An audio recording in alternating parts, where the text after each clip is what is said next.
Hello, everyone. Good afternoon, and welcome to our second day of the ELT week here in Argentina. My name is Liliana Sanchez. I am the head of English programs at British Council in Mexico City, and I will be your host for today. Yesterday, we had some amazing sessions, and today we're back for more. Let me first remind you that safeguarding is a priority for the British Council, so you're welcome and encouraged to share your comments and questions, making sure that you maintain respectful and a positive communication, and remembering not to share any personal or sensitive information.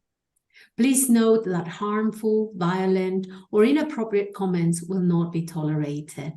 If you have any concerns, you can contact us through the email contact we are posting in the chat. Another reminder, at the end of each session, we will post a link to a short quiz for you to answer and register your participation. Please make sure that your name, surname, and email address are correctly spelled. Otherwise, you might not get your certificate. So without further ado, let's begin with our first session today with two very special speakers, Ms. Eugenia Dell'Osa and Ms. Paola Danesi, with their session titled The C Booster in the Classroom, Critical Thinking and Creativity to Grab a Student's Attention and Improve Learning. Eugenia is a graduate English teacher dedicated to ELT since 1995, with more than 20 years of classroom experience. She has worked in the creation and implementation of bilingual curriculums in kindergartens and primary schools, the creation of teacher development courses, as a national and international speaker, material writer, and coordinator of groups of teachers in different educational contexts. Paola is an English teacher from IES and Lenguas Vivas with international certificates, Institute of Education, London University. She is a teacher trainer for Escuela de Maestros, Ministry of Education. She is the English headmistress at Buenos Aires English High School. She is an ELT materials writer and presenter. Welcome, Eugenia and Paola. Thank you. Thank you very much, Liliana. Hello, Thank you very much. Hello, Paola. How are you? How are you doing? Ready? Yes, okay. fine. Well, we want to give you a warm welcome. We are delighted to be sharing this second year of ELT Week in Argentina, this time together with Eugenia. Last year we had separate sessions. Yes. So we are here to share some important principles for the classroom and lots of practical ideas for tomorrow to take away. We call them take away for your lessons next week if you are starting a school year next week. So here we are with this title, with a topic we are fans of and big fans of, and also we believe can bring the change we all need and we all want, because it can lead to more thinking, more engagement, and of course, deeper learning. The title is The C Booster in the Classroom, Critical Thinking and Creativity to Grab Attention and Improve Learning. If we pay attention to the word booster, maybe we can think of the car booster, you know, the seat for little children, but that's not the one we have in mind. Or we remember pandemic times, remember? When we all had the vaccine and we had the first dose, then we had an extra dose, and then we had the C booster. What a coincidence, we have the same C. But this is a different C. This C standing for critical thinking, creative skills, challenges, and curiosity. So let's hope you can find the ideas useful and use them in your classroom with your students. Okay, shall we move on to the agenda? Of course. So hello, everyone. I am very happy to be here and sharing this with Paola. Okay, this is what we are going to deal with today in our presentation. We will talk about this C booster will be about boredom in the classroom. We will have some brain gym because I cannot get rid of that. It comes with me.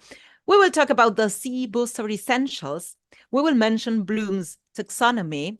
We will share some powerful sequences, and this is the moment where hands-on ideas appear. And we will close with a final reflection.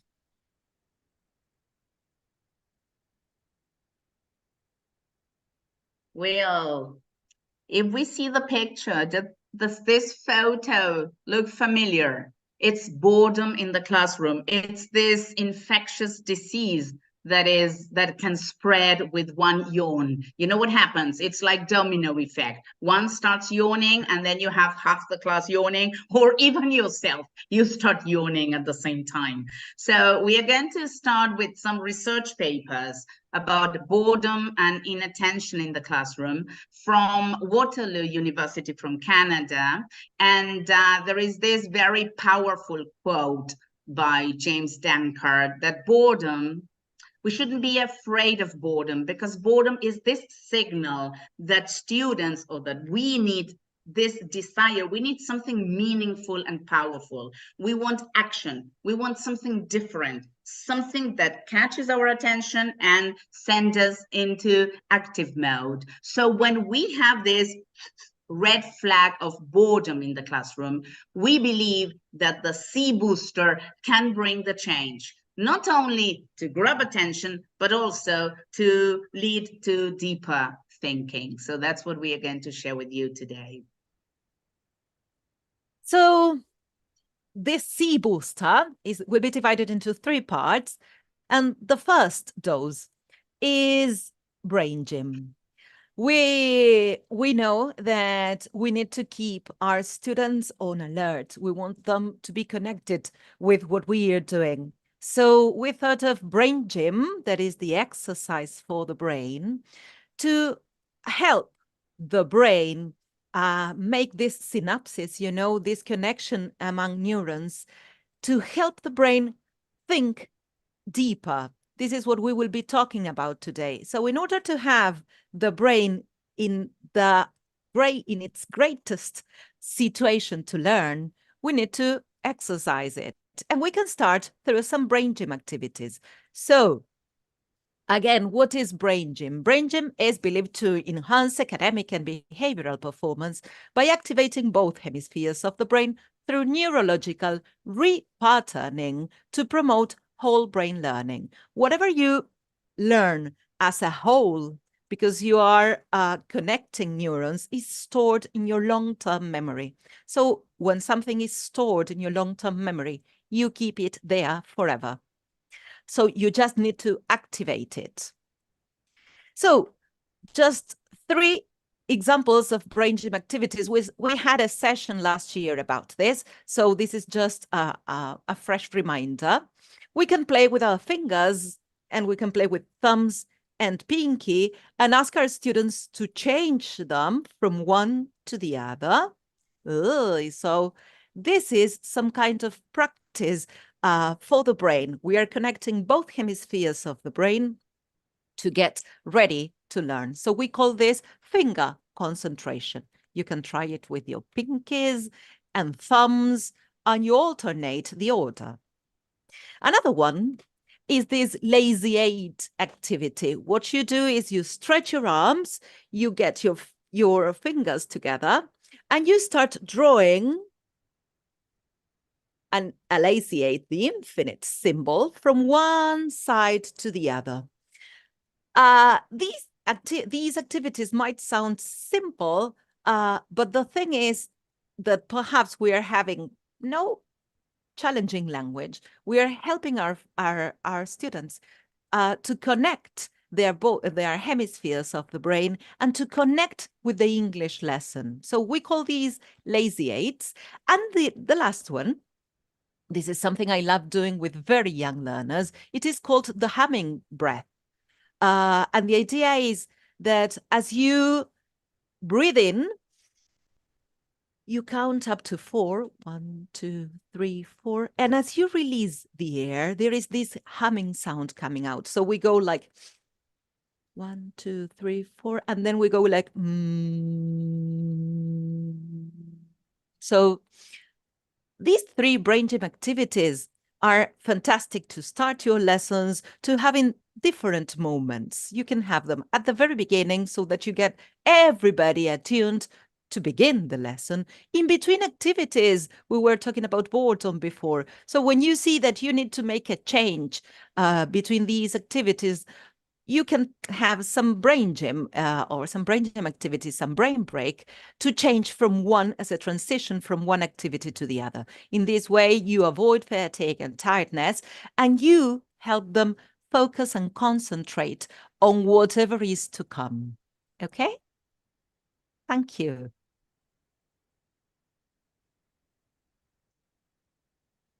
So, more doses. Dose number 2, to give extra protection, more challenges, okay, more chances that students follow the lesson and they are on task.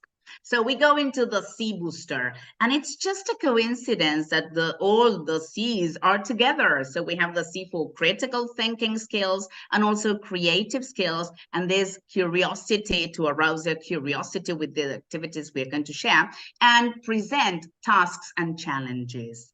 So let's see what the first C, where we can get some practice.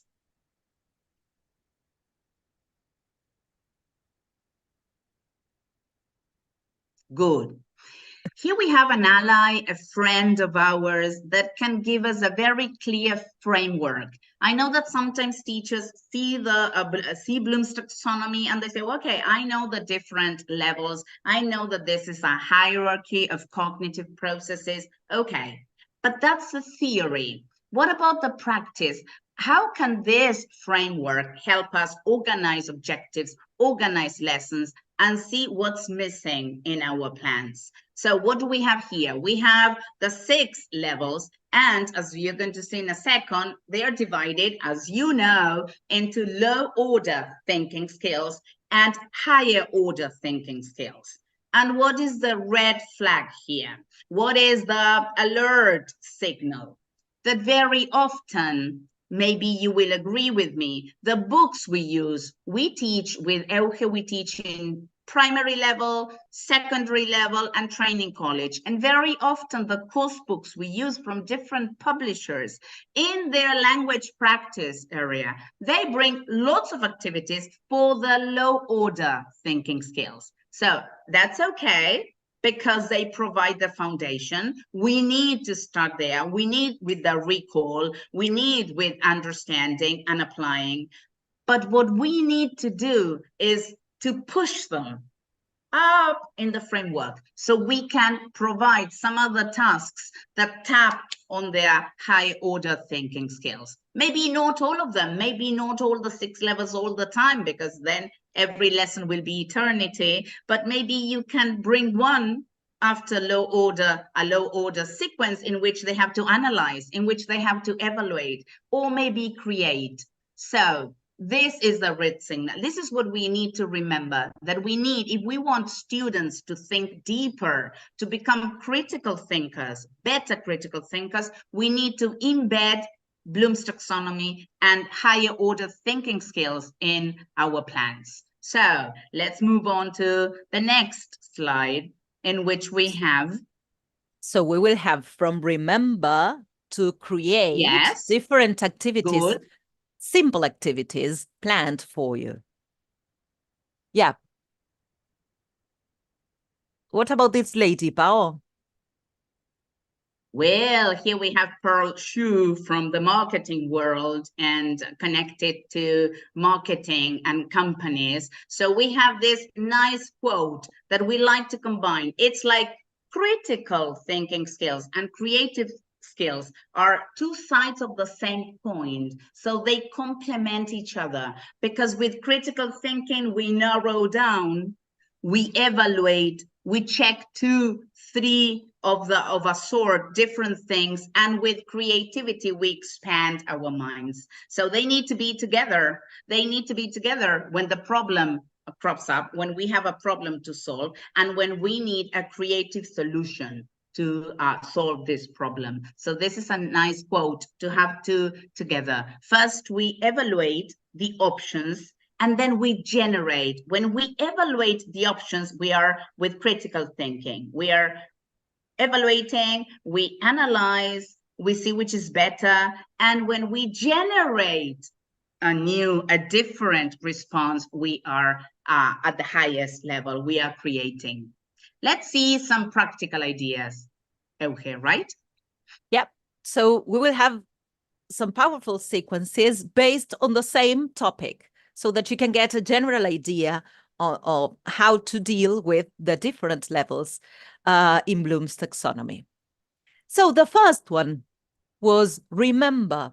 We need to help our students remember the content we are introducing. So a simple topic, pets and wild animals. We're going to help them remember by looking at these animals. So what we are doing is activating, here they are, the prior knowledge. So what do they know about these animals? And we brought a challenge here because this is not the typical photograph of the animals. Can you see the relationship between one and the other? Do you know what these pictures are about? What are these pictures about? I cannot read the chat. Can anybody read the chat for me? Children Let's drawing. Fatima, okay. they are Very drawing. good. Very good. Adriana says, I can see a horse.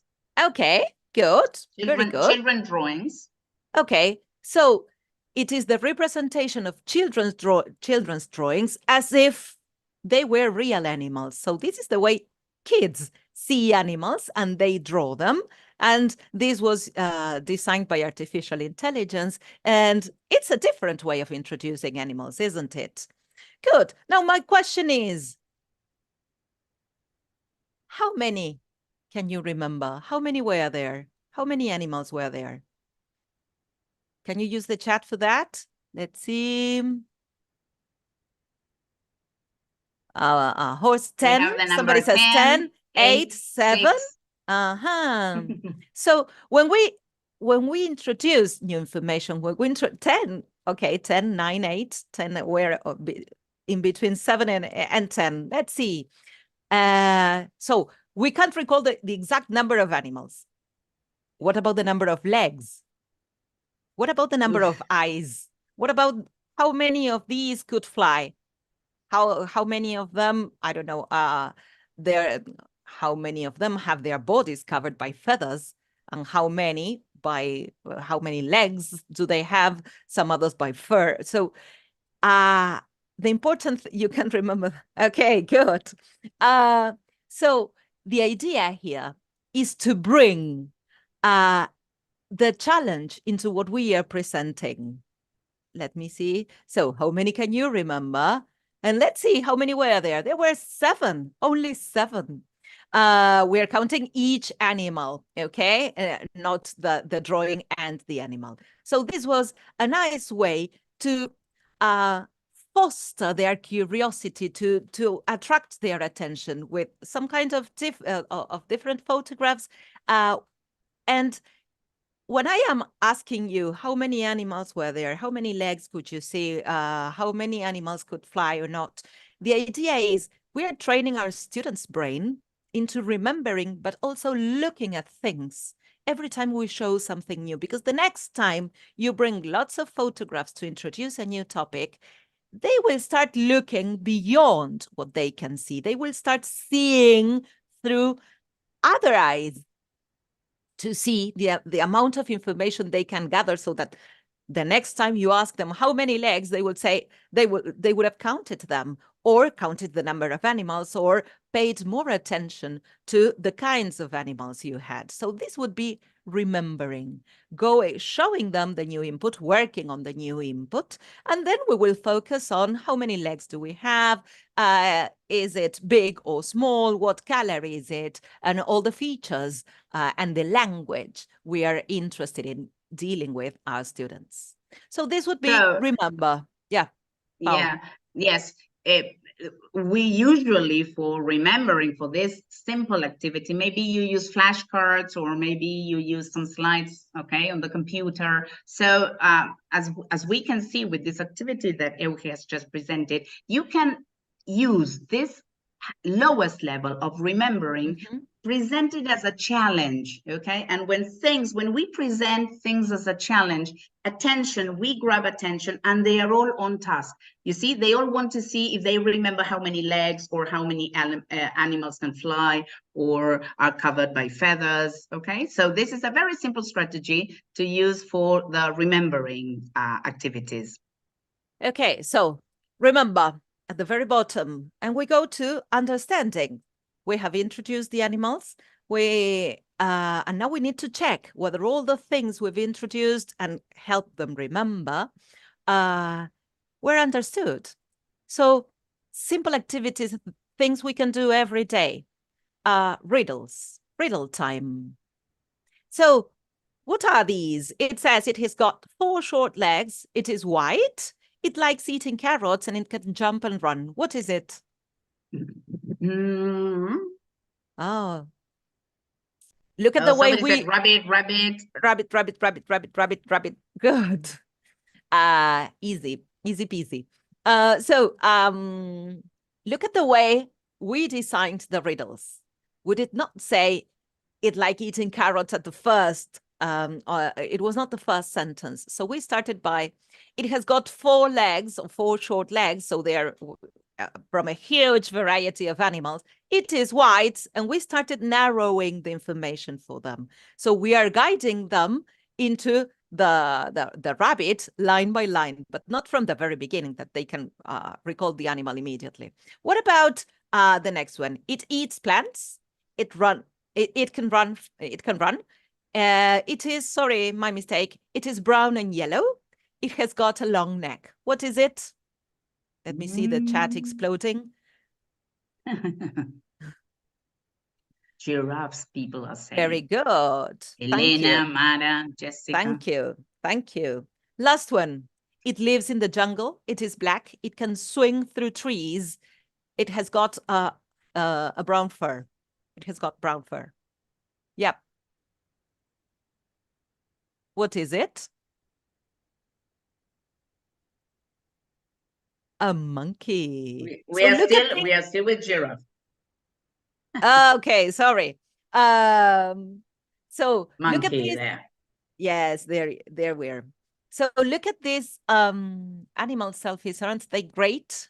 So another way to attract attention. These were selfies taken in open places through cameras that are recording animals all day long. So aren't these great to bring like pictures that are not the everyday picture we see of animals. So I love the monkey one. The selfies, monkey, animal selfies, they're amazing. Yes, they are great. So we remembered, we understood, and now we need to apply. They could identify the language in the riddles to they understood the language in the riddles to identify the animal. So we are remembering the different patterns of the language, and we're helping them. We're scaffolding. We're going step by step. And the next one is apply. So you will say, but if they need to write, aren't they creating? What we are doing is revisiting the information. We're going to ask them to use exactly the same information we have provided them with in their own riddle. So the idea is we give them the prompts for the language to use the language. So we are helping them. We are scaffolding through these activities. And we can give them options, of course. And here we are. More selfies. So diorama. You choose. Sorry? Okay.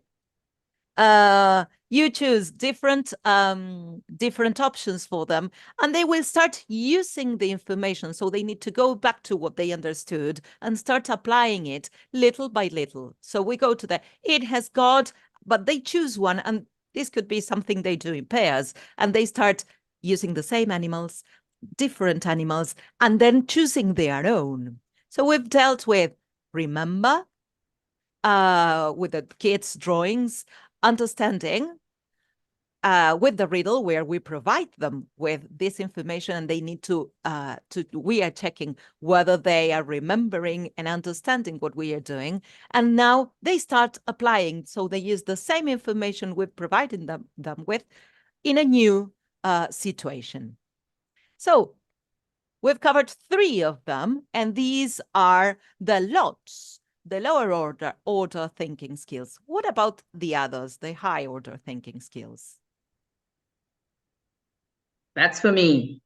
So what we wanted to do today, not only share, you see Bloom's taxonomy is there as a reminder, okay, as a theoretical framework to follow, but what we wanted to do is to show you per level the different processes and give you a very simple activity presented with a twist, as a challenge, as a riddle, not the typical true or false for understanding, and this for applying. So what you have here is what all teachers, we all need: sequences, one activity connected to the other one, pushing up Bloom's taxonomy from remembering up to the highest level. So let's move on to analyze. When we analyze, here we are in a field, in an area that sometimes we don't find in course books. So now here is what we need to add.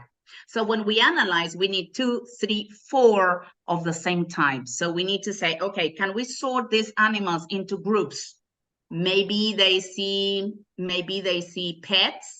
Maybe they see domestic animals, maybe they see wild animals, maybe they see something different that we don't see. So when we have categorization or when we have odd one out, you see that we are going deeper in their thinking. We are comparing and contrasting, and we need to analyze to solve this task. So in this way, sorting out belongs to this level of analyzing. And with that, when that finishes, maybe you can say, okay, can we do something else? Or Venn diagram. So you bring 3 more animals to break, to destroy their groups, and they have to start all over again. And maybe you have like this Venn diagram where we have 2 groups, this overlapping, okay, of animals in the middle, and then 2 different animals that can fly, swim, and maybe some that can, I don't know, swim and be on land, stay on land. Or they can add more to each category.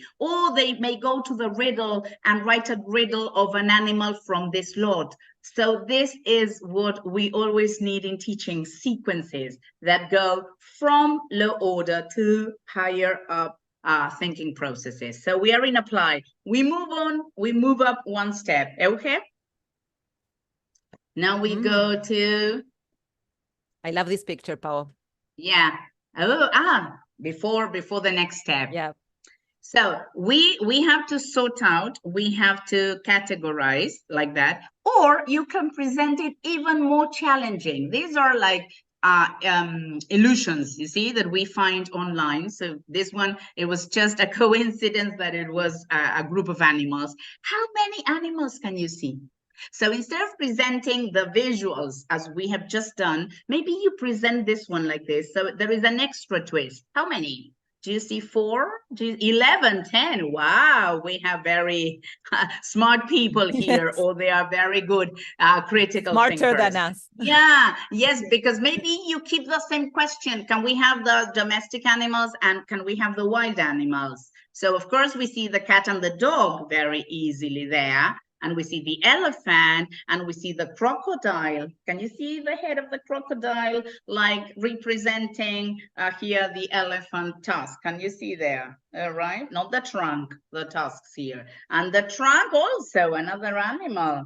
So we need to see in detail. Now we see, this is an amazing picture. You need to use it, okay? Because then when you see the answers, you go back and you detect. So we are grabbing attention, doing this activity, asking them to look for details, helping them to focus and develop their attention. And of course, then we go to the categorization and sorting out. So instead of giving the very clear pictures that we can use something more challenging like this activity and then move up to categorization.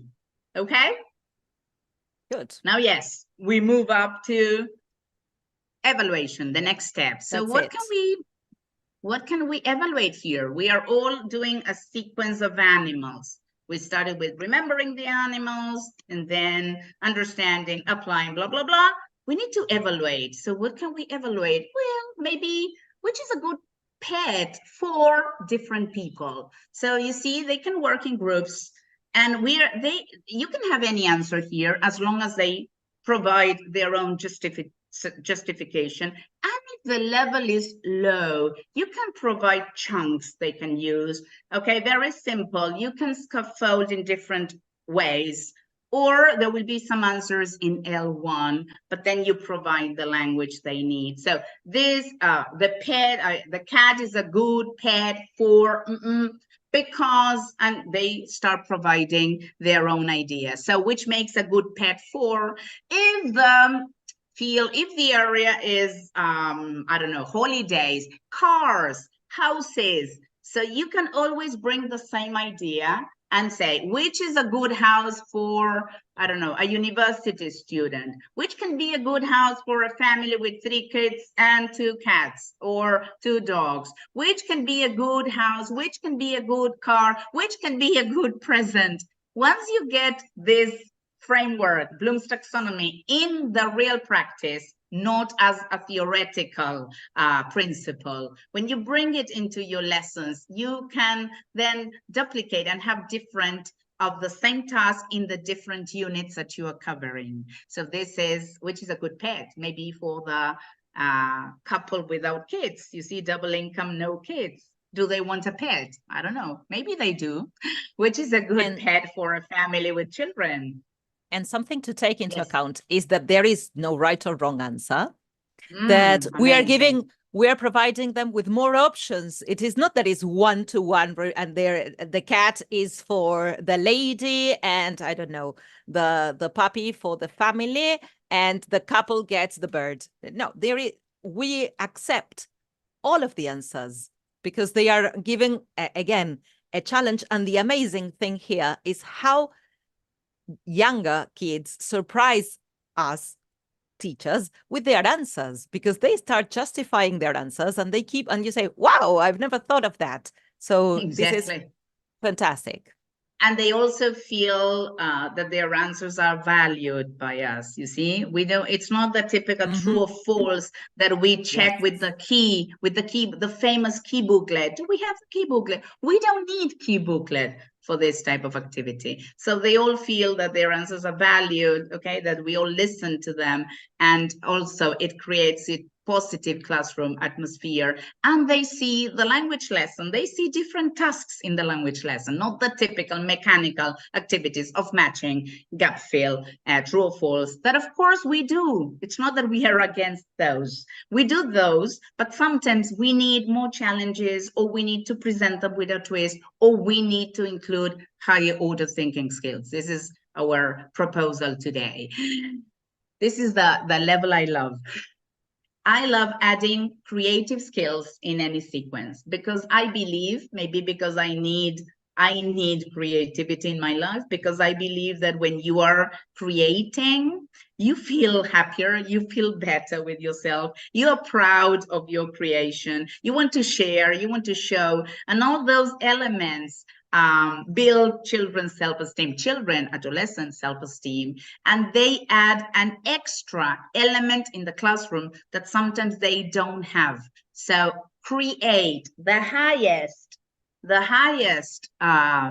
order thinking skill in Bloom's taxonomy. So we are in the field of animals. Maybe we can show them. Maybe we can show them some hybrid animals that exist and some hybrid animals that don't exist. And you can tell them, look, we have this ligger and we have this combination. And of course, somebody even mentioned it here in the chat. Maybe they can create their animals. So they create animals with different features, different colors. They create the name, and if you push them, if you scaffold, they can create where they live, what they do, new abilities, blah, blah, blah. And that is deeper thinking and more learning, more engagement, definitely. But there is all they have presented, all feathers, stripes, all the language, but used in a new way, in a new activity. So we highly recommend adding one activity in which they have to create. If you are doing school, create a new uniform. If you are doing days of the week, people, we all do days of the week, you know, and we have this amazing coincidence that in English, days of the week end with day. Okay, so you can think of a new beginning. Okay, if we have the ending day, we can say, I don't know what, football day. So my adolescents, they love football, so they watch and they play football, and they only talk about football during the long day. And it's not only inventing the name.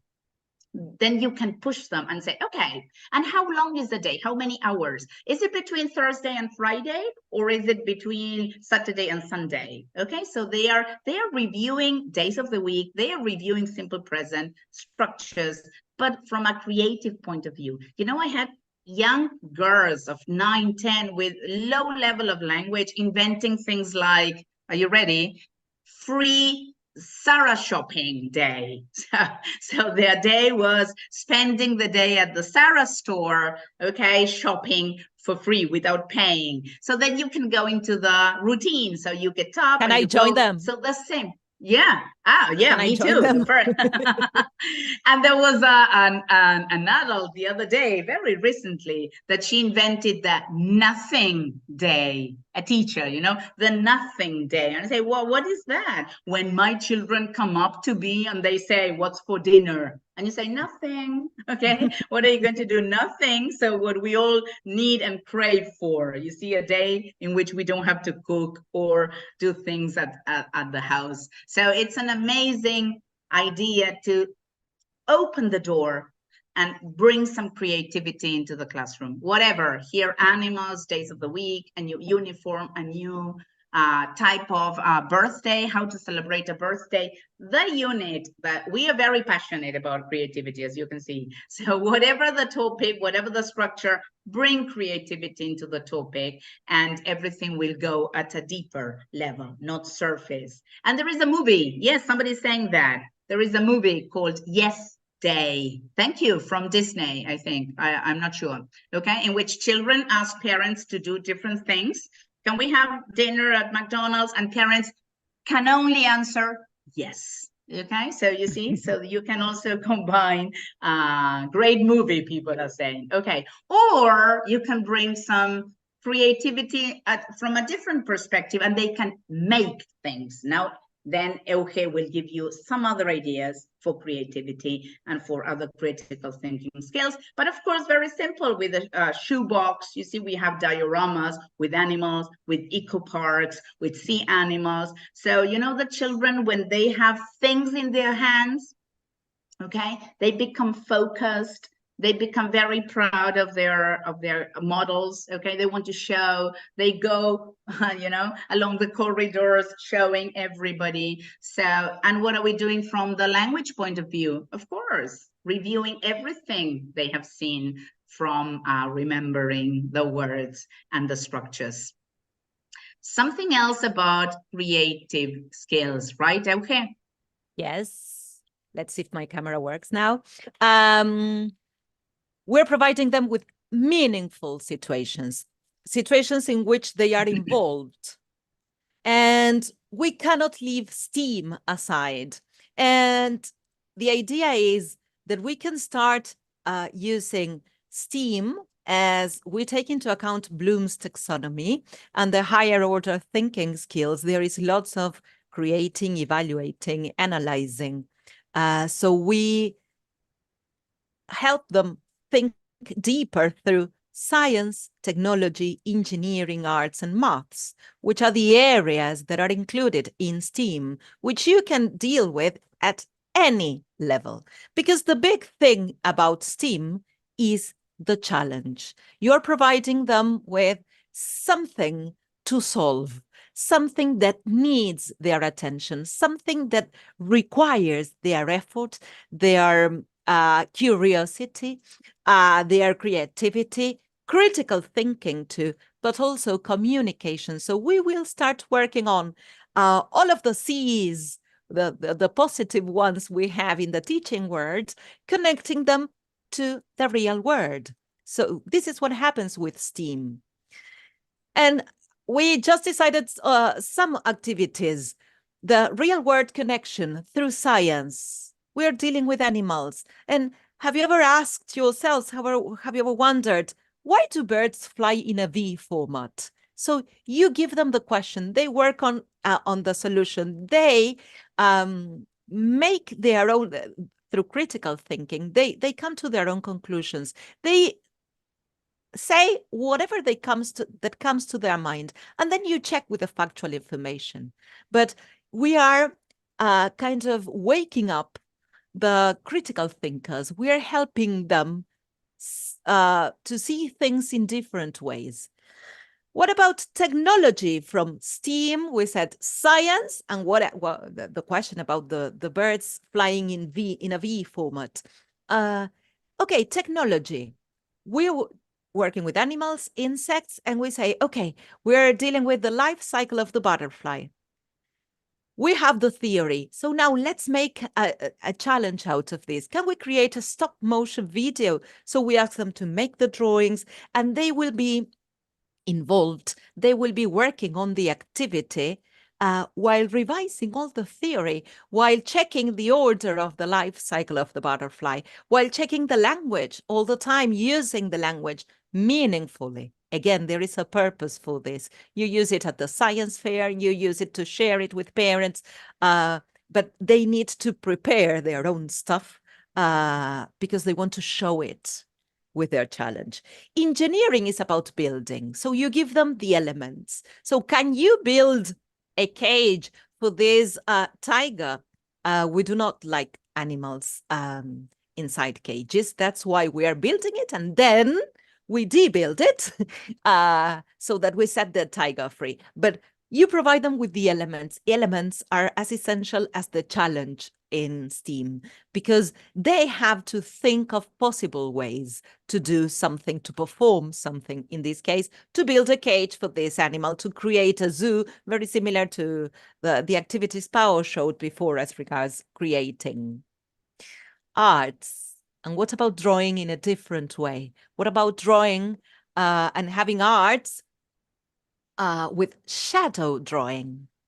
So we provide them with the elements, and you say, okay, you cannot use this, the toy animal, to draw the silhouette and the shape of it. What you need to do is to use it with the shadow. So do not give them the hint on where to place the toy and the paper, but tell them that they need to check the best way to put it according to the light or where the sun rays direction goes to. So they need to check where to put the paper, where to place the toys, so that they can get an almost perfect image or drawing of the animals they have.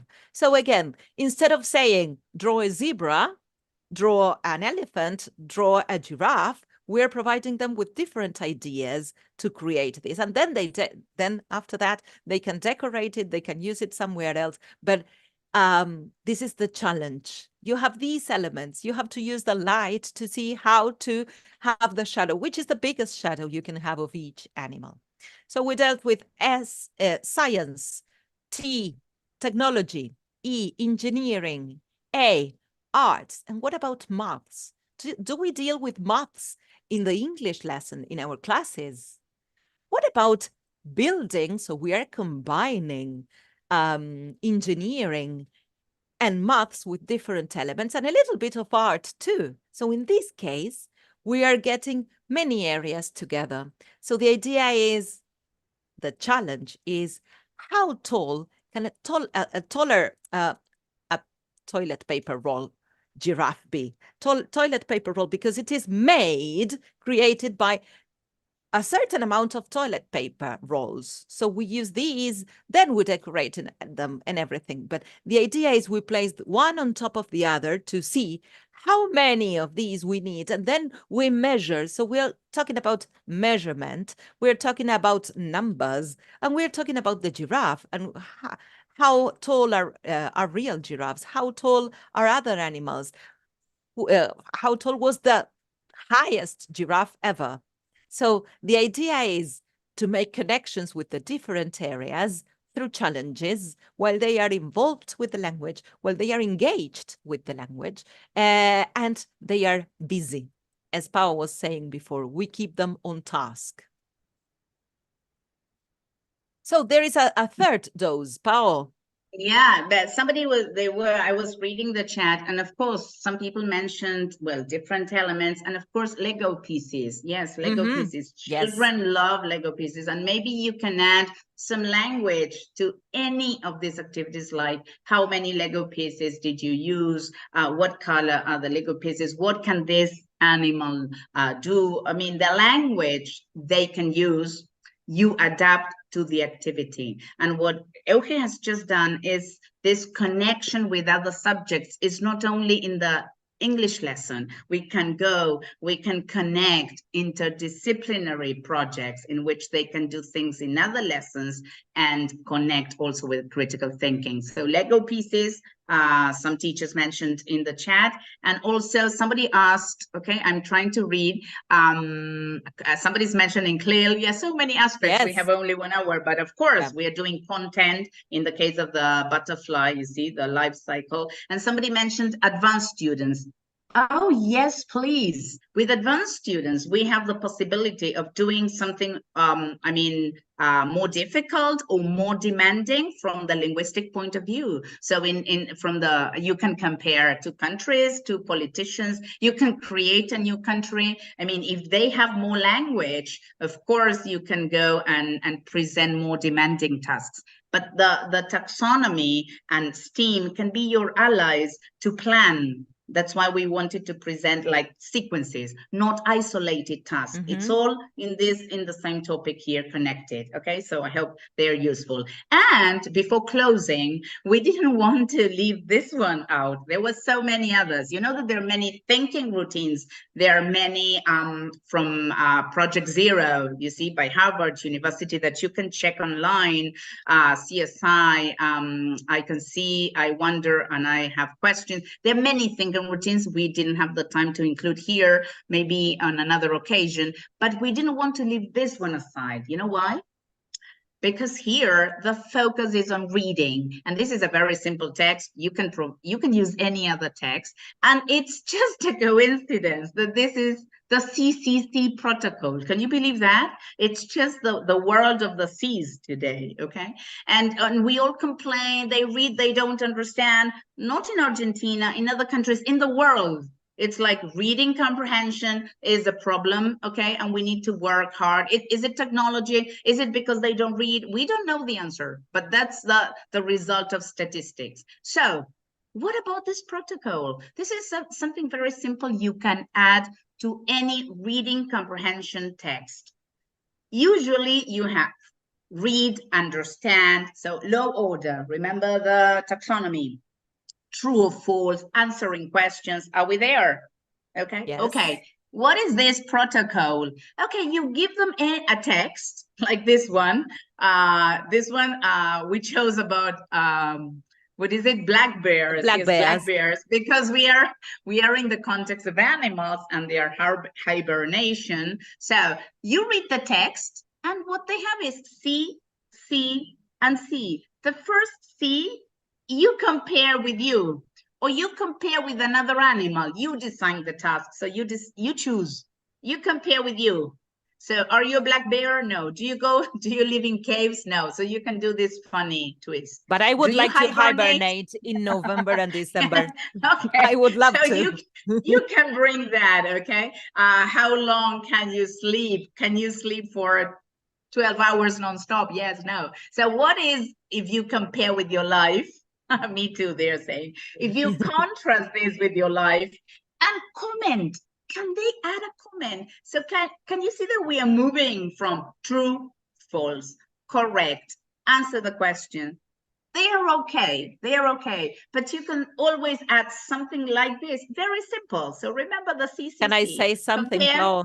Yeah, by all means, of course. I think Susan Hilliard is in the audience, and she will love this comment. We're giving our students voice. We are giving them voice. They can compare and say what they think. It is not just true or false, as you were saying, or fill in the blanks. It is giving them the chance to give their own opinion. So exactly, you know, sometimes we present very boring texts, okay? And they only have to do true, false, answer the questions. Can they say, I don't like this I don't like, this is great, I have some questions? No. And they get used to this mechanical practice of the reading comprehension. They submit the paper, they don't have any questions. But if you present something like this, in which they need to read, they need to understand, to compare and contrast, and to comment, maybe they can do it in mini groups. So we do reading from a different perspective, and we are going deeper. Can you see? Because if they have to comment, if they have to compare and contrast, they are evaluating higher order, okay? Higher order. If you're doing what? Routines. So you can bring a text about a routine. If you're doing, I don't know, birthday parties, so you can bring birthday parties from how people celebrate in other countries. So compare, contrast, and comment. You see? So it's very simple. It's only something that you can add and change the reading comprehension task, the typical one that we have in books. So before we close, how much we have time a do mission. we have? So we have a mission. Dear teachers, we have a mission. We have a mission. We need to change the way things were done, and we need to make the change we want to see in the world.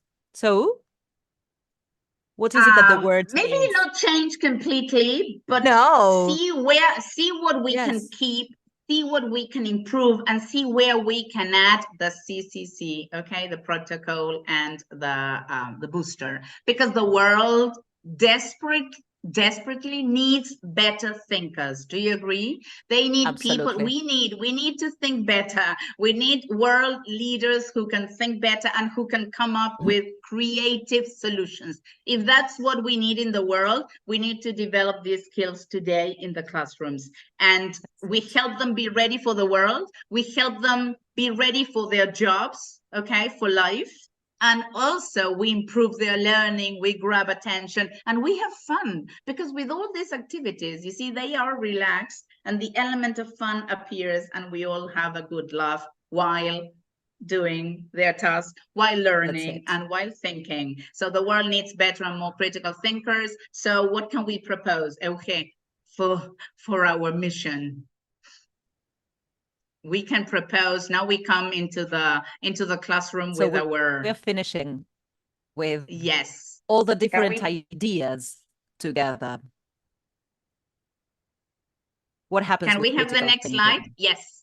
It engages their minds. It underpins developmental skills. It anchors language. It combats. And there is one here, super important as well, that it permeates all areas. It's not that we do in English and they don't do in math and they don't do in technology. You see, we have tried to include other areas as well. So people, have a look. Put on your doctor uniform or your nurse uniform. Okay, can we have the next slide? Yes. Okay. Here we are. And bring into the classroom. You see, we have put on the nurse hat and we are ready for the CCC antidote. So a new school year is beginning. So in your kit, try to have these ideas for CCC, critical thinking, creativity, and CCC for the reading tasks. Okay, so to give your students a different lesson and embed in your practice what they need in the world. Okay, and that's it. Would you like to have the slides, or would you like, I don't know if there are any questions. I hope you find the ideas practical and that Yes. you really bring them into the classroom, because they're very simple. We try to show you that they're simple to adapt and to add to any activity that the course book brings. So I hope you all have a school year with more thinking and more creativity. If you would like to have the slides, we have them in a PDF file, so you can scan these QR codes and get to our Instagram accounts and message, direct message any of us if you would like to have them. It's been a pleasure, Pao. Thank you very Yes. much. Oh, the same. Thank The you. same, Euge, and thank you, Liliana, and thank you, dear teachers, for all the comments and the questions and the suggestions also for the Lego pieces and other things. So I hope you all have a very successful year with your students, and we are all giving them the chance to develop these CCC skills. Yes, thank you very much. Thank you. Thank you, Eugenia and Paola. Can you hear me?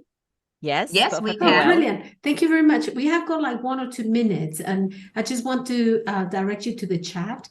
There are people Okay. from Colombia, from Uruguay, from Ecuador, from Brazil, and a lady that joined us, a teacher, Olga Cuellar, who works with NEIVA Colombia, and says, where can she find you to participate in webinars there? So there are very positive comments in the chat. Congratulations. There are a couple Thank of you very questions. much. I don't think we have enough time to answer them, but I mean, obviously they want to know how you made the hybrid animals and where to find more Okay, we ideas can like this. share. Okay.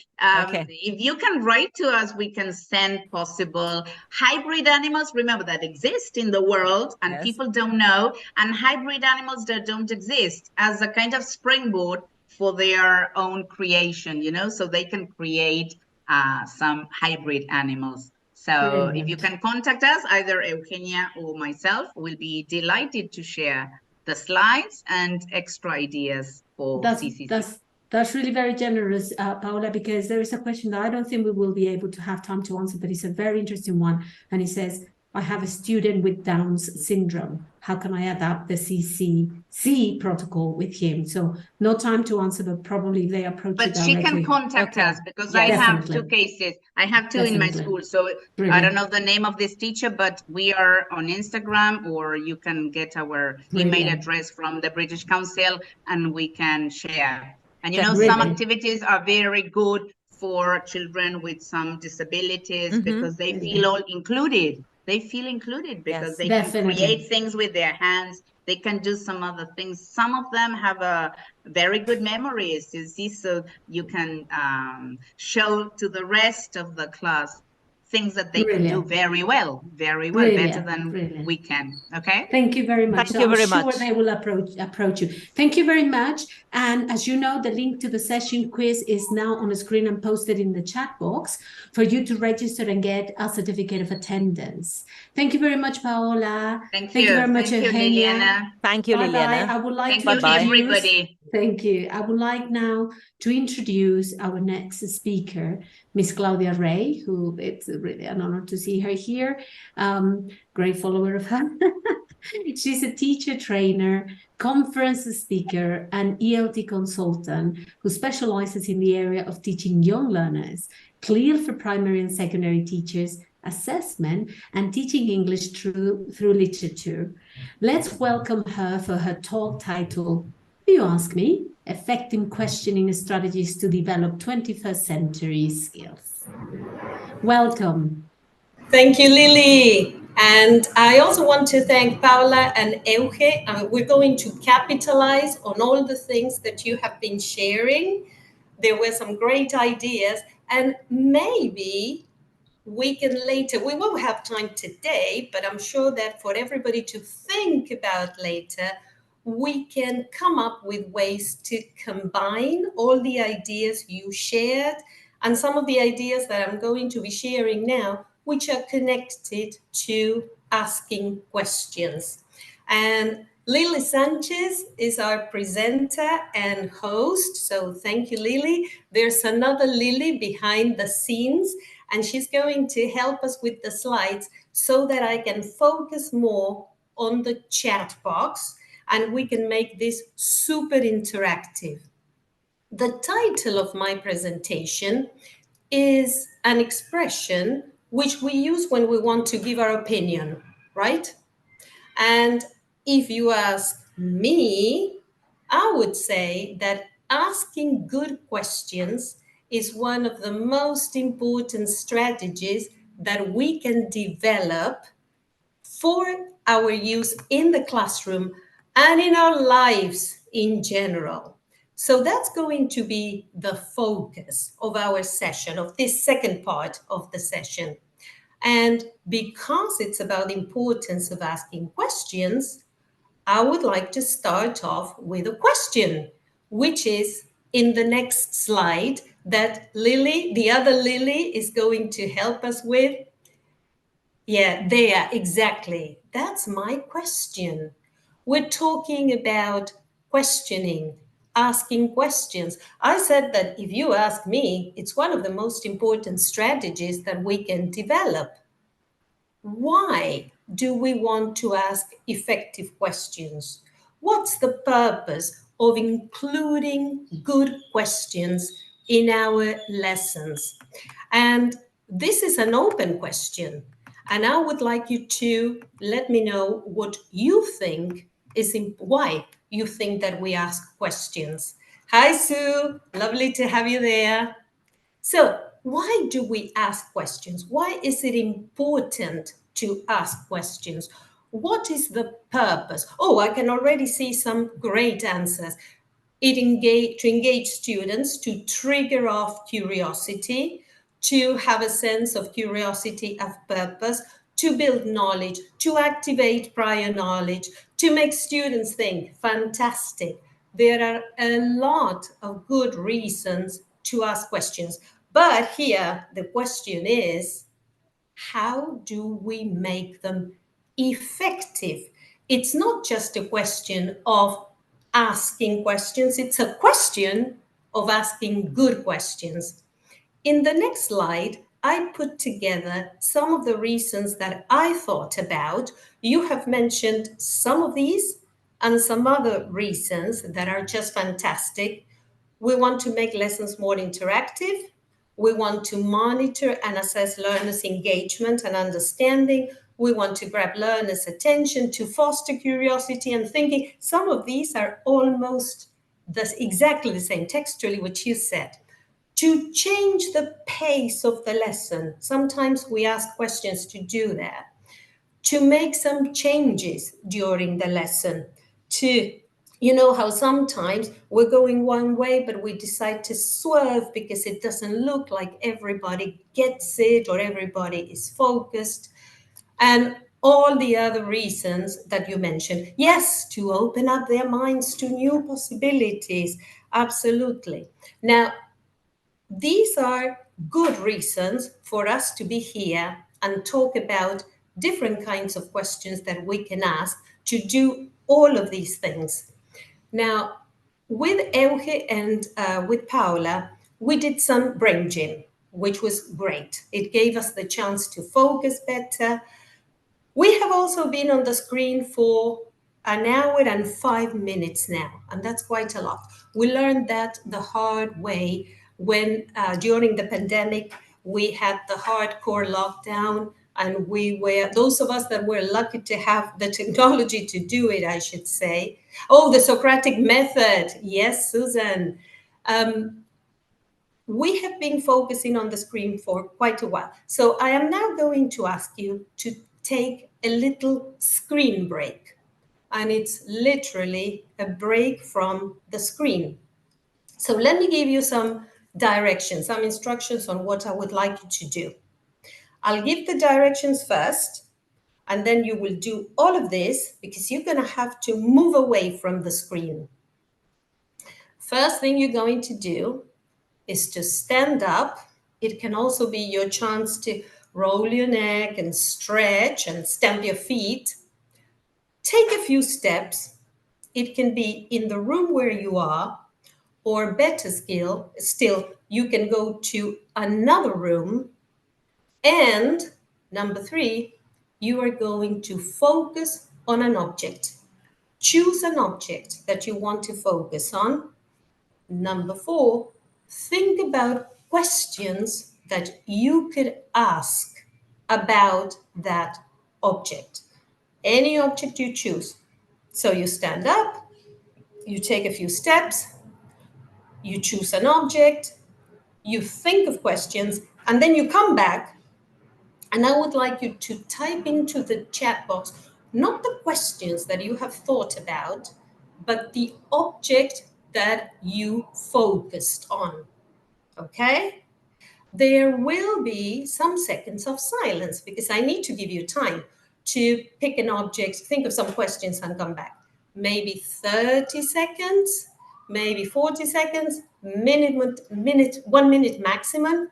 When you come back, some of you are back already, and you have already written down all the things that you have been focusing on. Fantastic. Few more seconds in case you haven't done it yet, and you need to stay away from the screen for a few more seconds. So go. Oh, so many different objects. Great. I'm not going to ask you now to type the questions that you have thought about, but you may want to take notes, maybe a few keywords on the questions that you thought about, because later on, we're going to use those questions.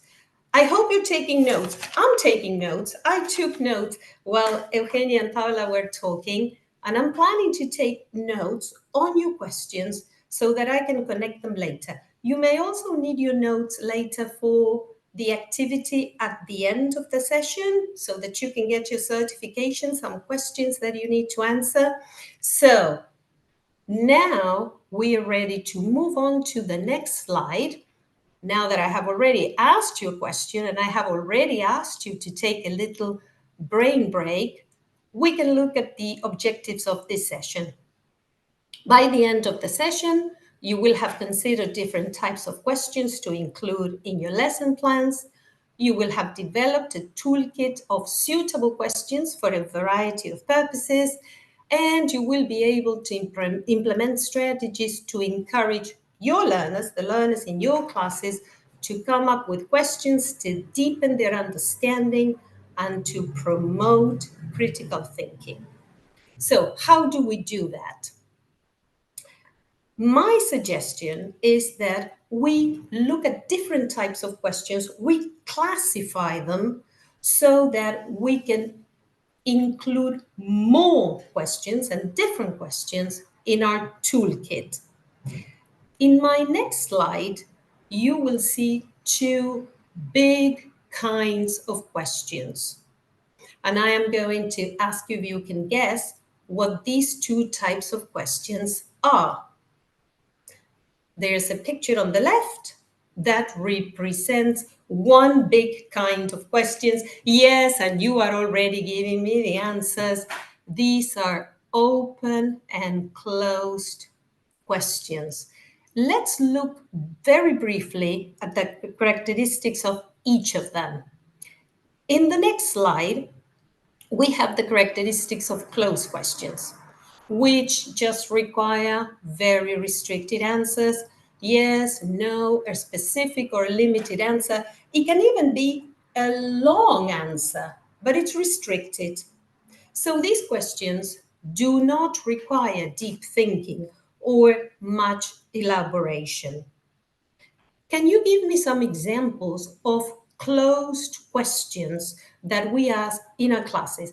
Think of any topic that you have taught, any kind of lesson. Give me some examples, type them in the chat box. Examples of closed questions. Did you understand? Do you like? Have you got any pets? Exactly. And you see that some of these questions can be answered yes, no, blue, red, cats, something very specific. And we need these questions too. But if we want to foster the 4 C's of the 21st century skills, we need to think of at least the other type of questions. There are some more that we will see later. So great. Lovely examples. Thank you very much. Holding a pencil. What is this? What do you use it for? What do you call this in English? Let's look at the other big type of questions. Open-ended questions, or open questions as they are sometimes called. They require more detailed answers, they are broader in focus, and therefore they require deeper thinking. In the chat box, can you give me some examples of open questions that we could ask in class? Or, somebody saying WH questions. And I would say it depends. Because, for example, when we ask, when did you go to the zoo for the last time? The answer is restricted, very restricted. There's only one answer that will fit there. What do you like for breakfast? Well, in this case, there will be very different answers, but still, there's only one restricted answer to it. Instead, when we say, what do you like about your homework? That is definitely an open question because it's not restricted and we need details.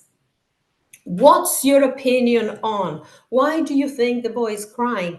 All those are open questions. And I want to restate that it's not that I'm saying that we can't ask closed questions. I think that the issue here is when and why do we use either type. So let's look at the next slide to focus more on this. Sometimes it's a question of ratio.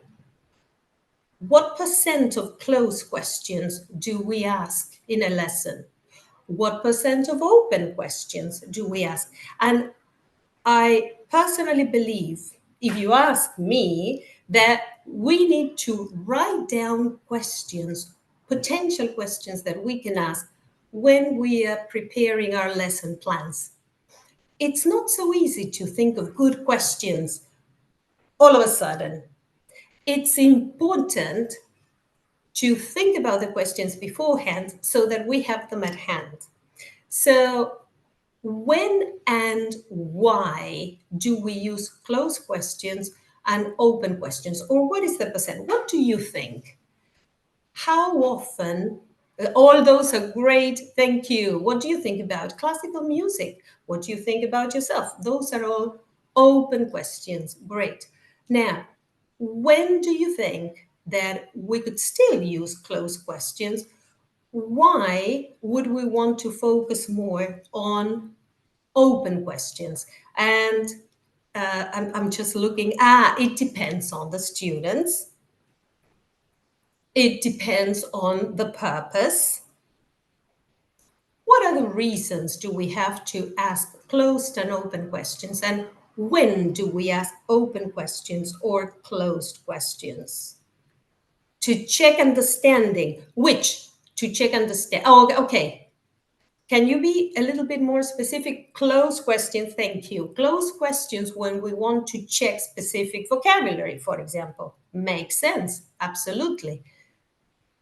Open questions when we want to foster critical thinking and creativity. Exactly, Romina said it depends on the content of the lesson or the context. Absolutely. So as I said before, I'm not saying we can't ask closed questions or that closed questions are never good to ask. It's just a question of thinking about the purpose and how often we ask each type. But there are also other types of questions that I think we need to take into account. I am going to focus next on a different kind. It's not that it's open or closed, but a more specific classification, which is guiding questions. Let's take a look at the next slide that has some information about guiding questions. You can see the symbol that I have chosen, the image that I have chosen for this type of question. And I think that it will give you a good idea of when and why we use guiding questions. They are to guide learners during an activity or a process. They offer guidance, just like the stop signal and all the road signals that we can find, for example, when we're traveling, when we're looking for a place. They aim at clarifying and assisting learners in different steps of a process. And at the same time, they foster learner autonomy. So these are also very important questions. They are procedural. They are based on a process. Let me give you some examples. In the next slide, we will see a few of the guiding questions that we can ask, I would say, at least every lesson. What step of the process are you working on right now? What will you do next? What do you need help with? Can you think of some other guiding questions that we can ask in class? These are obviously questions that we ask as our learners are working on something. I think that they are exactly, Andrea is saying, to foster writing, for example. Absolutely. They are also great questions when our learners are working on a project or on any activity. They can be asked as a whole class. I think they're even more effective when we ask them while we're circulating and our learners are working either individually or in small groups.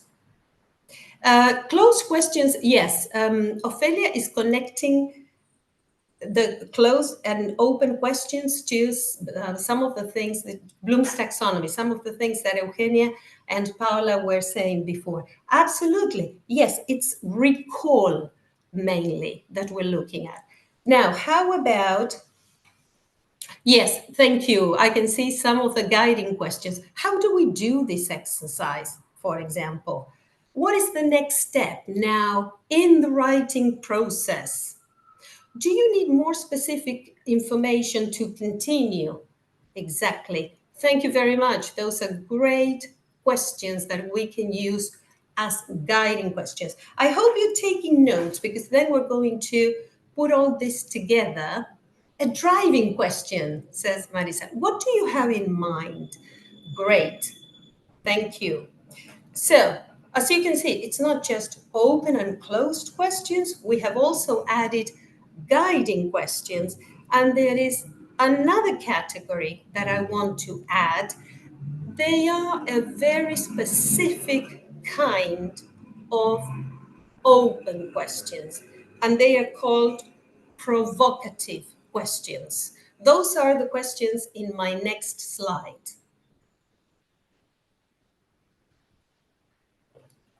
They are debatable. They're thought-provoking. Look at the fireworks that I have used as an image. They motivate learners to engage with values and to express their opinions. There are no right or wrong answers to provocative questions. That's why they are debatable. Let me show you a couple of examples in the next slide. And as I share mine with you, think about other provocative questions that you can ask in your classes. Think about the language level that you teach. Think about the age of your learners, because this classification that I'm sharing with you can be used with absolutely any level, with any age, with smaller groups, with bigger groups. Gali is saying, I remember asking, where do you get money from? That's an interesting question. And it could be procedural. It could also be a provocative question. How old would you be if you didn't know how old you are? Oh, that sounds like a tongue twister. Can you try everything you see on the net? Is it ethical to eat meat? The ones that I chose are connected with something very philosophical and general.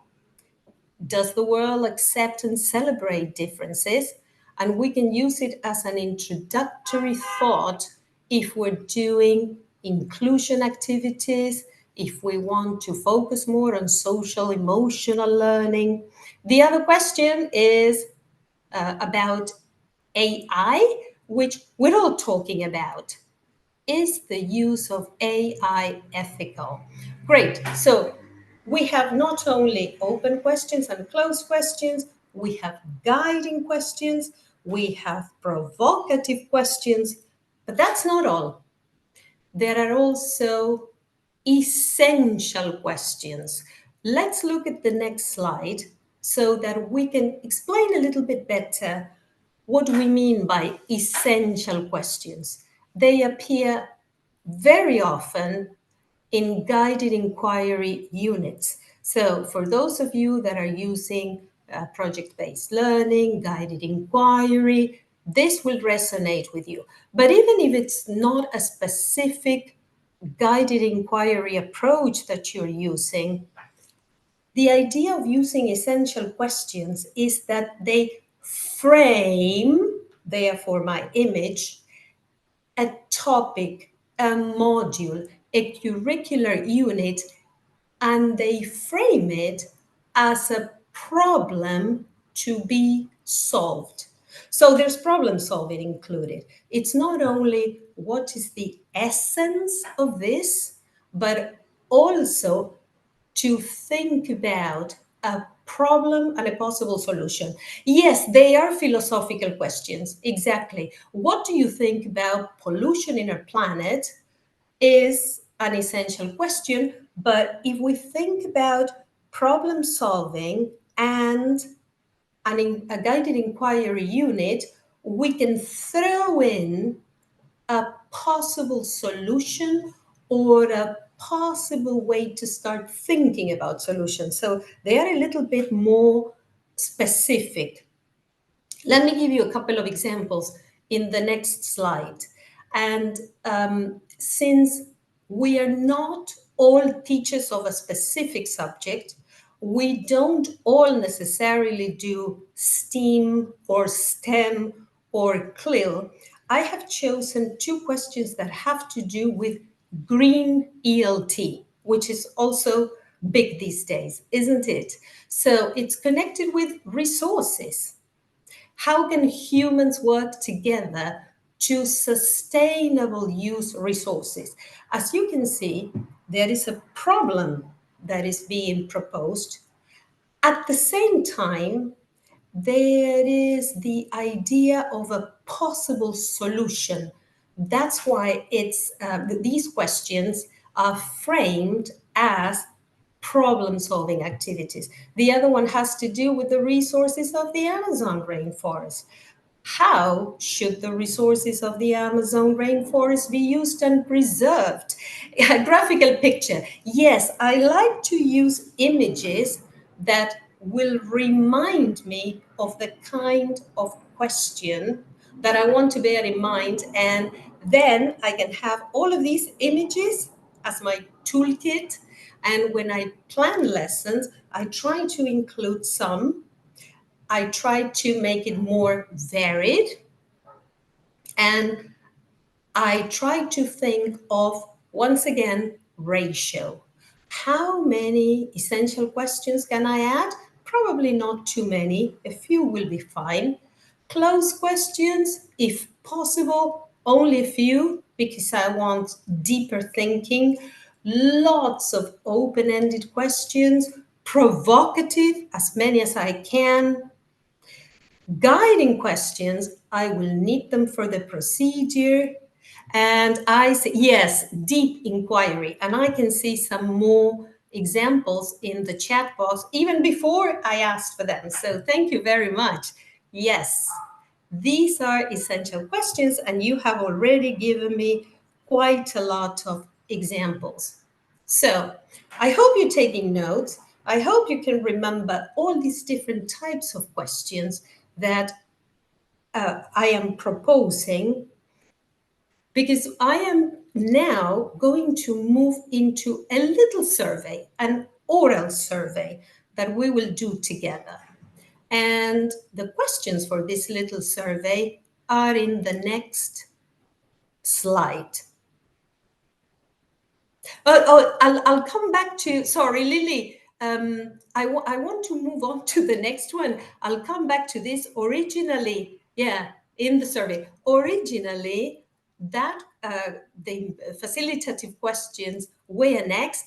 I have now changed the order because Paola and Eugenia specifically spoke about Harvard Project Zero, Harvard Graduate School of Education, and because tomorrow there will be a presentation on this. So let me go back to that in a minute. First of all, the survey. When do you ask questions during a lesson? And this is a multiple choice question. It's not about what is ideal, what we should be doing. It's about what is actually happening in our classes. So, do we ask questions mainly at the beginning, mainly at the end of the lesson? Seldom, but at different points. Or do we ask them as often as possible and at different points in the lesson? And many of you, and of course, you are all saying something different because it reflects what you do in your classes. Many of them are D's, which is kind of ideal to ask as often as possible and at different points of the lesson. But the purpose of our presentation today is to think about how we can do things better. If we are already asking good questions, that's great. Maybe we will take a couple more ideas and implement them. If, as some of you are saying, you actually ask at different points of the lesson, but seldom, maybe you will want to include more questions. If you ask only at the beginning of the lesson, well, that shows that you have good intentions. But in your lesson plans, you can start to incorporate more questions so that it becomes second nature. You have already answered the next question in the survey. When do you think it is best to ask questions? And, here it is, the bottom line of good planning. How can we make sure that we ask frequent and effective questions? And this is an open question. And this is also a way to help each other as colleagues. How can we do that? How can we make sure that we ask effective questions and that we do it often? What are your suggestions? How could we do it? Maybe you are already asking a lot of great questions. Well, how can you add more? And Matteo used the keyword here, planning. They should be in your planning. Ophelia is also saying, I personally use lots of post-it notes so that I can have these ideas everywhere and I can use them whenever I need them. Now, sorry, Lily, I'm driving you crazy. I know this is a change of plans. Yes. Now we are back to facilitative questions. And I have to say that this is a category of questions that I only recently added as a kind of question. Facilitative questions were introduced more specifically in a book called The Power of Making Thinking Visible, which was published in 2020. Tomorrow you will have a specific lesson, you will learn a specific session, you will learn a lot more about thinking routines, this project that was researched and conducted by Project Zero. There was a book that was published in 2011. I'm sure that you've seen it because it's something that has become common practice in many classes. Now, Originally, the question, what makes you say that, was presented as a thinking routine on its own. And I've been using this question for many years, but I never thought about it as a specific set of questions. What makes you say that? Can you say more about that? I'm not quite following you. Can you say what you're thinking, but in a different way? So these are all facilitative questions. That's the way they're called in The Power of Making Thinking Visible. And it's a category, as I said, that I have incorporated recently. And these questions are helping me a lot. Can you expand on the idea? What do you mean by that? Absolutely. Those, because they, as Silvina is saying, they make us learners focus more on expanding and explaining. Great. Okay, so we're now going to skip the survey because we did it already, but it's the next slide. And we're now going to move into good fits. When I originally thought about this presentation, I was going to call them best fit. But actually, I can't say that the suggestions that I'm going to make are the best possible fit in every single situation. So I'm just going to make some suggestions, and while I make my proposals here, I would like you to think about your proposals for good fits. Paola and Euge spoke about the 4 C's, but in a slightly different way. I am focusing on the 4 C's that have been identified as the 4 C's of 21st century skills. So, for example, curiosity, that Paola and Eugenia mentioned, is not included here. Let's take a look at the next slide in which yes, critical thinking is one, absolutely. Curiosity is not wrong, but what I'm focusing on now is the 4 C's that have been identified as the 4 C's of 21st century skills. Critical thinking, creativity, collaboration, and communication. Let's look at the next slide so that we can focus more on each of them. This comes from Skills for the 21st Century, What Should Students Learn? And this is a project undertaken by the Center for Curriculum Redesign. When we talk about critical thinking, I like to throw in these ideas because they're very specific. What do we mean when we do critical thinking? It means that we interpret information. It means that we analyze the parts and the wholes. It means that we evaluate, and you're probably thinking of the verbs that go with Bloom's taxonomy that Paola mentioned, interpreting, analyzing, evaluating. But this one is a little different. This one is about evaluating evidence. And I think that in a world of fake news, things that get retweeted without checking and that become viral and are not true, the idea of evaluating evidence is a very powerful thought that we need to foster in our classes. So it's not just evaluating, it's evaluating evidence. Yes, exactly. It's a fake news pandemic. Exactly. When we do critical thinking, we are also looking at taking multiple perspectives, looking at things from different points of view. We are also trying to figure out patterns. This is something that the brain does almost automatically. We're looking for patterns everywhere. And when we do critical thinking, we're also trying to grasp abstract ideas. So, what is the best fit or a good fit for critical thinking? What kinds of questions do we ask?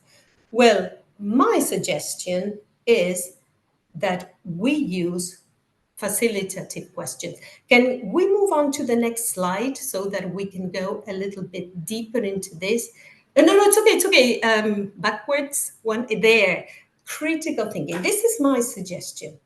I think that facilitative questions, these questions inspired by Project Zero, these questions that appear in Making Thinking Visible, and which you will learn more about tomorrow, these, I think, are a great fit for critical thinking.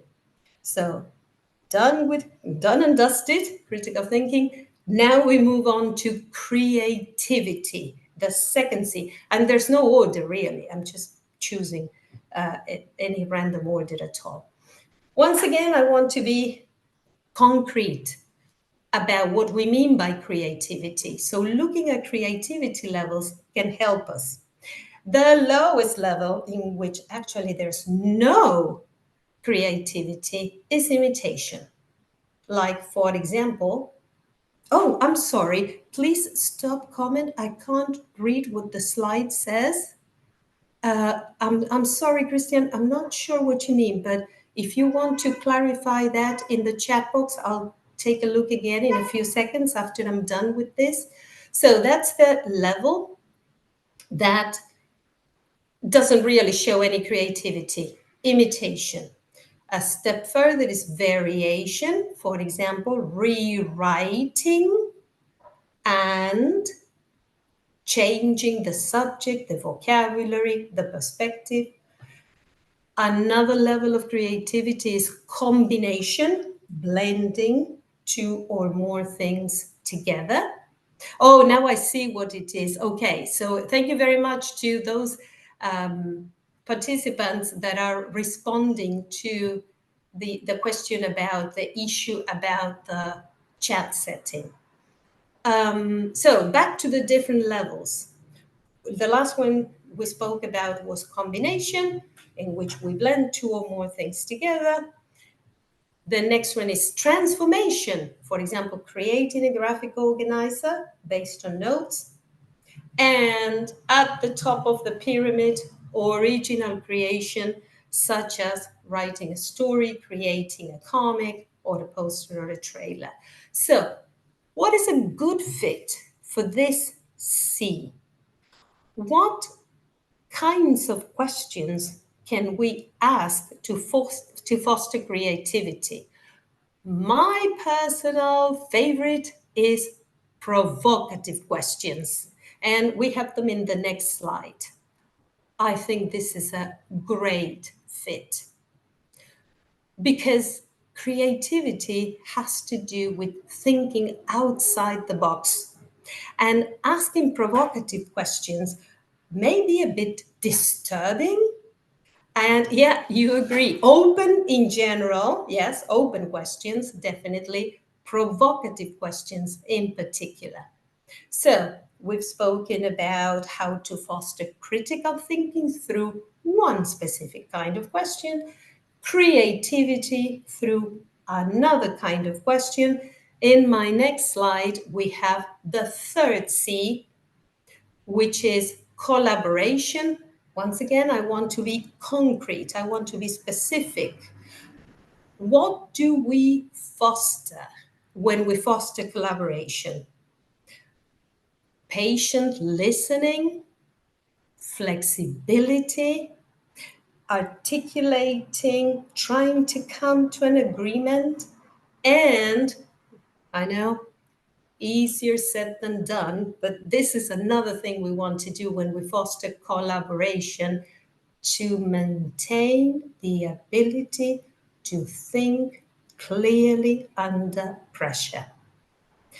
So for this C, the C of collaboration, think about which would be a good, oh, you're already writing some of these answers.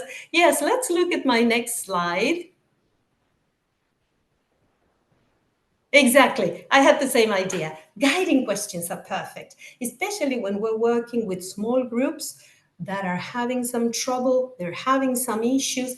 Guiding questions are perfect to foster collaboration and learner autonomy, because basically we're throwing it back at them. So, what is the issue?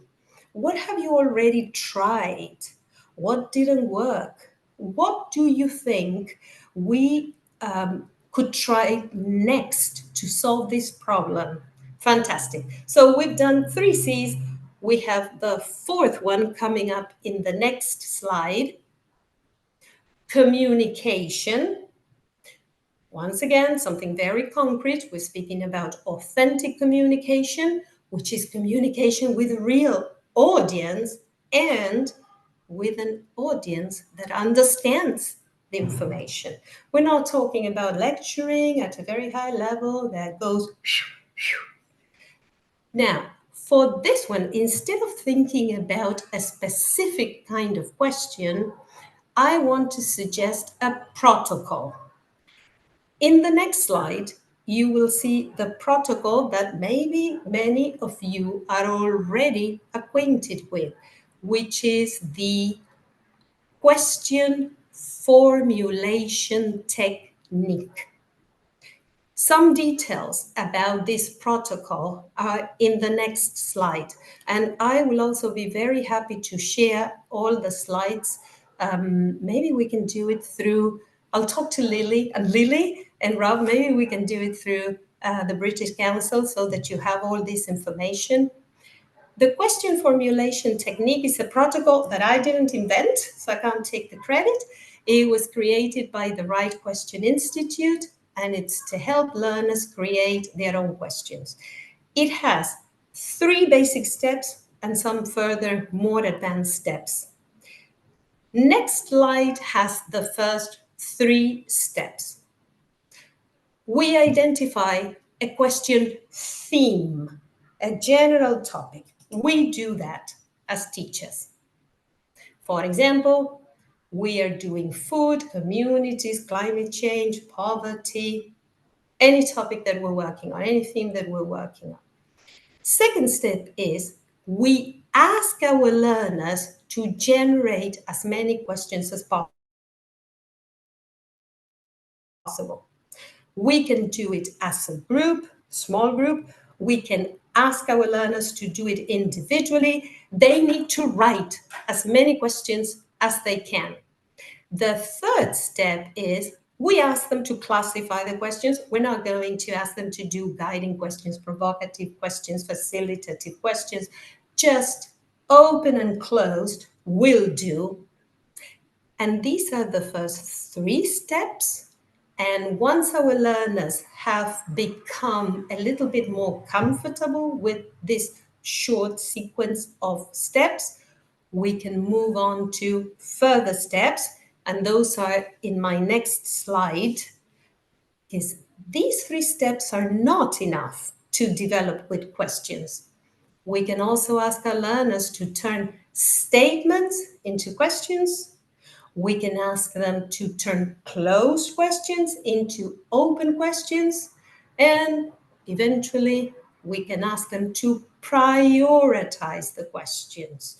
Which are the best and why? This is once again connected to the evaluating stage that Paola and Eugenia were talking about in Bloom's taxonomy, top of the pyramid.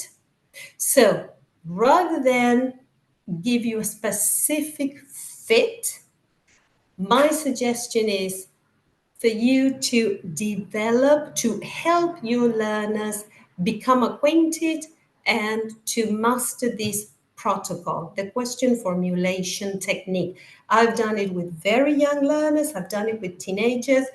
It takes time, but it works. Now, in our next slide, and we're getting to the end so that we can have some minutes for questions. This is a review. So we spoke about the 4 C's and some fits that I suggested: facilitative questions for critical thinking, provocative questions for creativity, guiding questions for collaboration, and the question formulation technique for communication. Now, remember, we set some objectives at the beginning. Let's look at the next slide to see if we can check off our objectives. Have we considered different types of questions to include in our lesson plans? If we have, great. Have we developed a toolkit of suitable questions for a variety of purposes for the 4 C's we have? Have we learned about the question formulation technique, which will help our learners come up with questions to deepen understanding and promote thinking skills? Maybe check. Maybe it's something that you're still thinking about. Let's take a look at my very last slide. Now that we've gone through the objectives, this is a quote, my final slide, and a quote. It's not mine. The important thing is not to stop questioning. Do you know who said that? If you know, write it in the chat box. If you're not sure, make a guess. Who could have said the important thing is not to stop questioning? Any guesses? Oh, thank you. Thank you very much for all those lovely comments. I really appreciate it. Oh, Descartes, the philosopher, Immanuel Kant, the philosopher, Maria Montessori. Oh, there's some fantastic ideas. Now, Einstein. Yes. Yes. This was a close question, I'm afraid, because this quote comes from something that Einstein said. And because of that, it's now 7:48, 7:49. So we have a few more minutes for some of your questions, since this is the most important thing of all, that you do not stop questioning. Lily, do you have any specific questions that you have seen in the question and answer box that you want to bring up? Or we can also wait for other people to include their questions in the chat box. Thank you, Claudia. No, definitely there are people watching us on YouTube live stream, and there's a question from Juan, and I think this is a very crucial question for you. Juan is asking, these kinds of questions are for C1 level learners. I have 0 level English learners. Is it possible to do these questions in this kind of class? I mean, absolutely. Thank you. Absolutely, yes. And thank you very much for bringing it up, not only because it's a great question, also because if it's on YouTube, I can't see it in the chat box. Absolutely.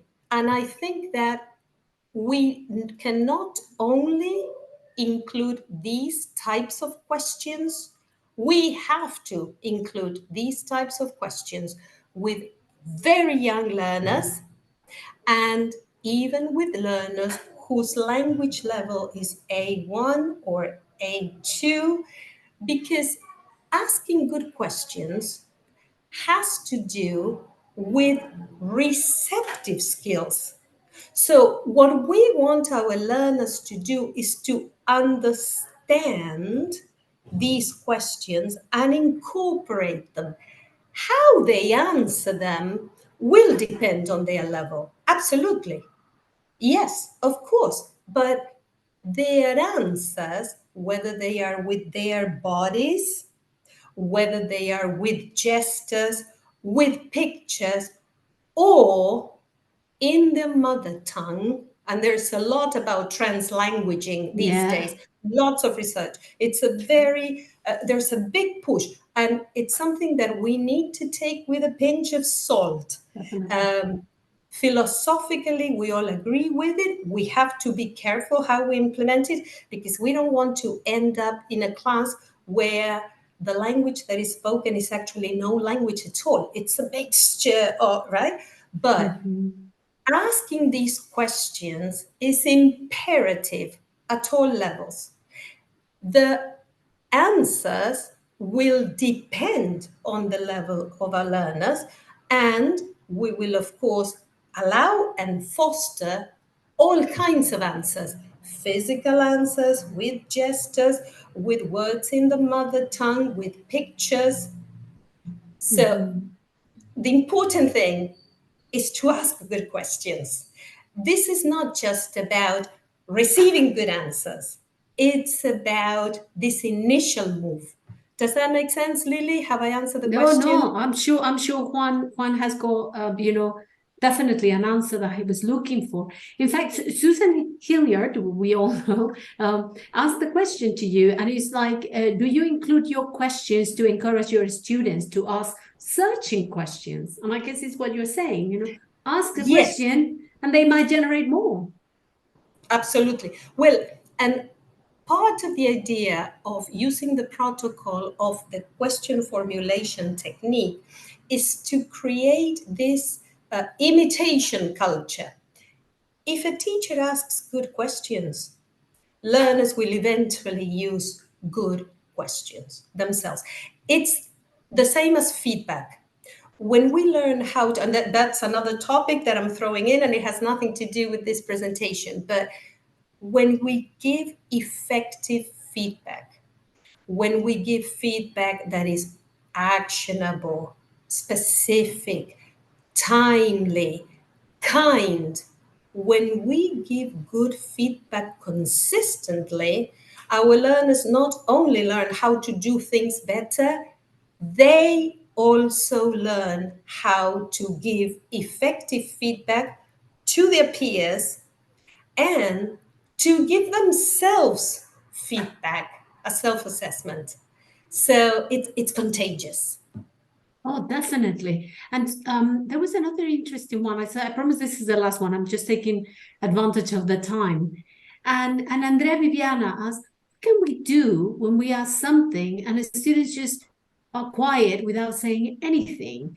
Which resonates with another comment below that says, give learners time. It's important, Josefina says, it's important to give students time to answer. So it's like, give them the time, but then what would you recommend when a teacher is trying to ask a question? Well, asks a question and the students just don't want to answer, don't say anything. That's what one of the wait time is also a big concept in effective classroom management, isn't it? And I even know teachers that count, because all of us have the impulse. Silence is uncomfortable. It's like the screen break that we did. For some seconds when nobody says anything, it's kind of uncomfortable. And many times we teachers jump and, well, we ask somebody else. And no, wait time is a gem concept. We also need to make sure that our learners feel comfortable in our classes. And not all of them are going to feel comfortable at the same time or in the same way. So, as you said, we need to give them time. Not only time to respond, time to develop their self-confidence. Exactly. It's a whole issue, and I don't think that it has only to do with asking good questions. Definitely. It's about encouraging our learners, engaging them, and I'm sure that Susan will do something connected with this in her presentation with Gustavo Gonzalez, because this is also the way to engage them, to give them the chance to participate, to respond, and to feel good about it. Definitely. And thank you for giving us a preview for the next days. I just want to say, please have a look at the chat. There are so many amazing comments. People are very, very delighted with your talk. They have learned a lot. It was my pleasure to host you as well. So thank you very much, Claudia. Incredibly Can I type talk. in my email address? And of course, you can all contact me through the British Council. Oh, I was using the chat box. Sorry. Okay. It disappeared. Yes, sorry. Please do, so that they can reach you and ask you questions. Yes, of course. Absolutely. Okay. And I will, absolutely. And I will share this slide presentation with Lily, right? With And many lilies. I'm sure that it can be made available. And I would love to answer any more questions that you may have later on if you write to me. But please remember the quote by Einstein. And the best tribute to this session would be for you to have your own questions that I cannot answer, and that you will think about. You yourself will develop your critical thinking, your creativity, your communication skills, your collaboration, and you will work with your colleagues to come with different answers. Brilliant. Brilliant. That's fantastic. And that's a way to close today's session. To all participants, thank you for joining us today. To the speakers, it was my honor to host you. You can see on the screen and in the chat box the links to the quiz, the sessions quiz. Make sure you complete them so that you can download your certificate. And before I go, I just want to say a big thank you to Robert Chatfield and Vicky. Thank you very much, Vicky, for inviting me to host today's sessions. I will be with you on Thursday, and tomorrow Rob will be with you. Thank you very much, everyone. Have a good night, and see you on Thursday. Tomorrow Rob will see you. Thank you, everybody. Take care. Bye. Bye-bye, Claudia. Take care.